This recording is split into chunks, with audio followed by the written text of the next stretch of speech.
د کابل په دارالامان ماڼۍ کې ټول په تمه او دې ته سترګې په لار دي چې د دې فیسټوال غوره فلم به کوم او د چا وي. دغه هنرمندان چې یوازینۍ هڅې د هېواد سینما ژوندی کول دي په داسې یو هېواد کې د یو بل د بریا لپاره مبارزه کوي چیرې چې هره ورځ د جګړې د اور لمبې د ډیرو تر لمنو رسیږي.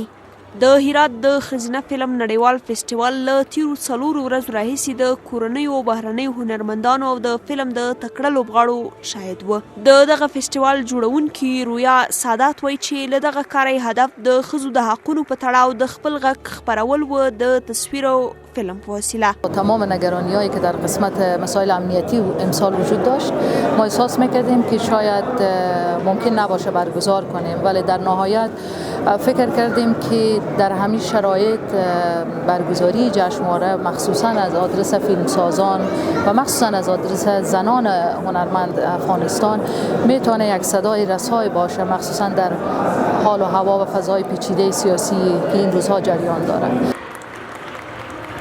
د دغه فیسټوال په شپږم پړاو کې د 122 هېوادونو څخه تر 3000 ډیر فلمونه د فلم جوړونکو لخوا په 2 برخو عامه او د مېرمنو سینما په برخه کې فیسټوال ته وړاندې شوي وو. په دغه سیالۍ کې 3 فلمونه د غوره فلمونو په توګه انتخاب شوي وو.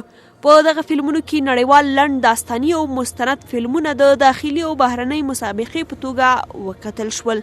د دوی په منځ کې هوا مریم عایشه د سهارا کرمی له لوري جوړ شوی فلم د ښځو په برخه کې د غوره فلم جایزه وګټله. افغانستان همونطور که میدانین سینما و نمایش فیلم و صنعت سینما اصلا قدر دانسته نشده در این سالهای گذشته و متاسفانه در این اواخر سینما پارک هم ویران کردن. بنابراین برگزاری چنین جشنواره‌هایی خودش یعنی امید، یعنی هنوز امید نمرده، هنوز امید زنده است.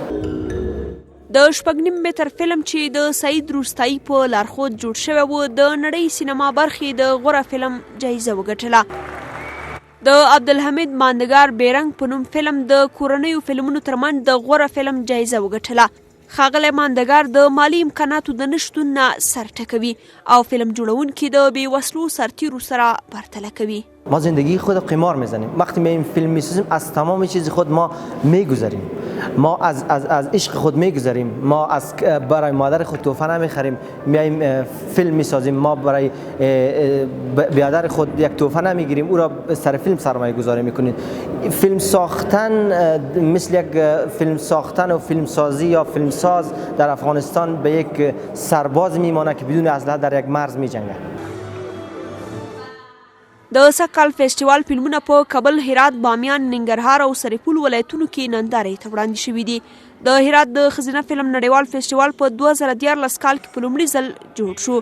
که څه هم د دغه فیسټوال نوم هرات سره تړلی، خو د دې فیسټوال جوړونکي وایي چې د امنیتي ستونزو او د بهرنیو میلمنو د راتګ له کبله دا فیسټوال په کابل کې جوړیږي.